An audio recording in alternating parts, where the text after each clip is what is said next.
that title right. Pocket eights 4 times, and I hit sets all 4. One of the craziest days of poker that I've ever had. 2020 has clearly been one of the worst years, probably the worst year overall that I've ever had since my first year, and I had no idea what I was doing. But we are certainly turning things around in a big way in the year's final month.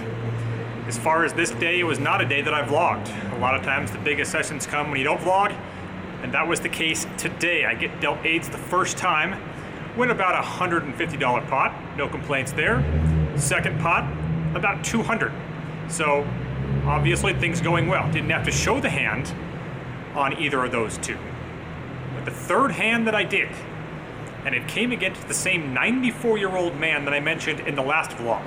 And I have to say, this guy isn't just good for 94. He's just good, period. I can't figure the guy out half the time. It's possible that he's on a bluff and he's not actually 94 because he sure doesn't look it, but by all accounts, he actually is. Putting that aside, here's how the hand ended up playing out. We get a limp under the gun and I get the eights plus 2 and I raise to 25. The guy that I'm talking about is in the hijack and he makes the call, as does a woman on the button who's clearly pretty new to poker. The limper and the blind fold. So we go 3 ways to a flop of queen 8-5 rainbow. I'm first to act and I bet right out here for 60. And the old man makes the call on the hijack. The woman on the button folds out of turn, which I don't think influenced the hijack's decision to go ahead and make the call. So with 205 in, the turn is the jack of spades. And I bet out again, this time for 115, and he basically snap calls. So with 435 in, the river is a red deuce, and he has about 240 left. Now, I often like doing this, and a lot of you I'm sure would tell me that it's completely irrelevant, but it's worked well for me over the years, and that's about all I can say about it. And that's when you're pretty close to putting your opponent all in, but you leave him just a little behind. I've always found that that gets me paid off a lot more. And of course, I know the reaction to that would be, well, yes, you bet less, you're going to get called more, but my point stands. I love the play of just leaving them a little less than all of their stacks. So in this case, that's what I do. I bet 200, leaving him 40 left, and he snap calls, and I'm good. Never got a chance to see what he had, but he immediately got up and left. So it's not full revenge for last time, but I'll take it. I went on to pick up the pocket eights one more time, hit the set of them again, and won about another pot of around $100. So it truly was an unbelievable day. I booked a win of $2,075. So we are heating up as 2020 winds down. I can't believe I didn't mention it when I recorded that segment, but pocket eights has, for those of you who don't know, been my favorite hand for more than a decade. As you can see there, I've just run better with it than any other hand. But let's jump into my next session at Peppermill, which came with the first hand being King Jack of Diamonds, and I make it 20. 4 callers I get for my early position raise, and with 80 in it comes 7-5-4 with 2 diamonds. Normally I would semi-bluff this, but given the stickiness level of 2 of these opponents in this hand, I figured it best to just keep the pot small. So I check, and it ends up getting checked through. The turn's the Jack of Spades, giving me top pair. I bet 35 here, and get a call from the hijack. So with 150 in, the river is another 7. I miss my flush, but still have top pair, which is definitely worth a value bet. I make it 40, and he snap calls, and I win a $230 pot against Queen Jack. Next hand, we get a limp and a $20 raise from the cutoff. I have jacks on the button and make it 60. Both call. So we have a $185 pot, and the flop comes Queen 6-5 rainbow, and no one bets. Turns another 5, and the limper under the gun 1 bets 100. Now, based on the intel I'd seen from this first hour of play, he's a guy who is more than happy to bet without a big hand, and I still beat a lot of hands he could have here, so I make the call. And with 385 in, the river's the deuce of clubs, and he checks. I'm happy to go to showdown here as well. It's a little nitty by my standards, but I'll take it. He says he missed, and I don't force him to show. We pick up pocket aces under the gun plus 2 and raise to 20. The cutoff, same villain as in the first 2 hands, and the button both call. So with 65 in, it comes 6-7-8 rainbow. And I bet close to full pot here, making it 50, wanting to charge the max for all the pair plus straight draws that could be out there. The cutoff calls, so it's me and him for a third straight hand. With 165 in, the turn's another 8.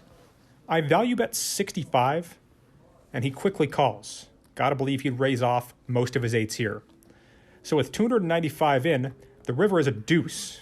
And I thought about checking to induce, but there were no flush draw possibilities, and I liked my chances of possibly getting hero called by a pair of 7s, so I bet $85, and unfortunately, he snap mucks. Next hand comes, we get a limp, and I'm in the low jack with ace king of hearts, and I raise to 25. This same dude, who, by the way, I don't know, calls, as does the limper. So with 80 in, it's top pair, top kicker for me on ace deuce 7 2 clubs. I bet $65, and the button calls with the limper folding. So again, I'm heads up with this same guy as in all the previous hands. With 210 in, the turn's an offsuit 3. I bet 125, and he quickly calls. So with 460 in, the river is another ace. I'm first to act here, and this to me was tough. We know he's capable of bluffing his misdraws, but I figured since I'd beaten him out of those first 3 pots, he'd be much less likely to try it. And I also figured that if he had an ace, well, I could get his entire stack, which was only about 400 or so at that point. So I elected just to go for gold here, and I put him all in, and without a second thought, he throws his hand away, really making me wish that I'd checked it because he's obviously the type who's capable of bluffing. Then we get a limp from a VIP plus 2, and I have my favorite hand, pocket 8s, plus 3. I make it 30. It folds back to him and he calls. So with 65 in, we go to Jack 3-4, all hearts. He checks, and I'm probably going to bet this flop against him about half of the time, but this time ended up being the other half. So I check it back, and the turn comes an offsuit 7, and now he bets 60. Now against this particular opponent, I think there's a number of reasons why this should still be a call, as you'll soon see. So with 185 in, he checks in the dark, and the river's an offsuit ace. I check back, and he shows deuce 5 suited for the rivered wheel for the win, but does not get any value.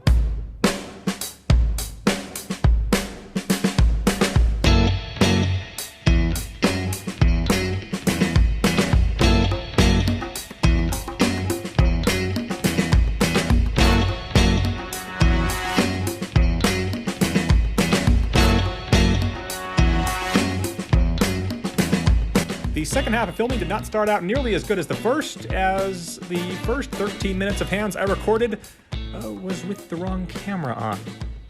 But we finally figured that out, and get into the next hand, which comes when we get a VIP limp under the gun 1, and I have 8-9 of spades under the gun 2, and raise to 20. The low jack calls, and the limper calls. So with 65 in, it comes 10-10 queen with 2 spades, giving me a gut shot straight flush draw. I bet 35. The low jack folds and plus 1 calls.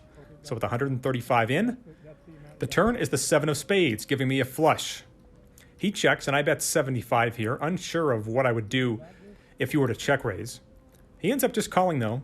So with 285 in, the river is what I was hoping it would be, which is a brick, the 3 of diamonds. He checks, and I bet 150, which he snap calls, giving us a $585 pot. Despite the snap call, I still thought I was going to be good against him most of the time, putting him on a 10, but he ended up having ace 3 of spades for the nut flush, worried about the full house and not wanting to raise. So for the second time in 3 vlogs, I run 8-9 suited into a flush, but end up losing to the nut flush. Speaking of that concept, we move on to this hand, where I pick up ace 4 of clubs and raise to 15 from plus 2. Probably not the best play. I acknowledge that right out of the gate. But as always, I can't always show you what I wish I'd done. I can only show you what I did. We go 3 ways to a flop that had a lot less action on it than it should have. It comes deuce of clubs, 3 of clubs, 10 of hearts. Checked to me, and I bet 45 with my steel wheel draw here. Under the gun check calls, as does the hijack. Amazing thinking back on it. Anyway, with 215 in, the turn's an offsuit queen. And I debated this, but I decided to fire a second barrel. I make it 110 after it gets checked to me. The hijack smooth calls that 110, and then under the gun, check raises to 300. Now, given that we're 1,600 effective here, I think that I have a really good shot at winning a massive three-way pot here if I'm able to connect on the end, which I have more outs than just my flush outs, obviously, to do. So I think the $190 call is in order, with hopes of flush over flushing one of these guys. But that became tough, because the hijack, after I called, then back raises to 1,000, tossing in a hockey puck. Now, depending on your opponent, this type of line, this stop and go line, can be either extreme strength or extreme weakness. And in this case, I figured the former. And under the gun, to his credit, figured the same thing, as he would go on to fold a set of deuces. I, of course, fold as well, and the hijack shows pocket threes for middle set. So the flop was set over straight flush draw. Out of all the rivers that I've never had the chance to see, that one probably hurt the most. Obviously, odds are, though, I would have missed. So on a vlog that started off great, it doesn't end up ending great, as I book a win of only a little more than $200. So, some really crazy hands in this edition of the vlog. But, for the most part, as you see, we're running really good for the month of December at poker. That'll wrap it up for us. Hit the like and subscribe buttons. We'll see you back here for vlog 98.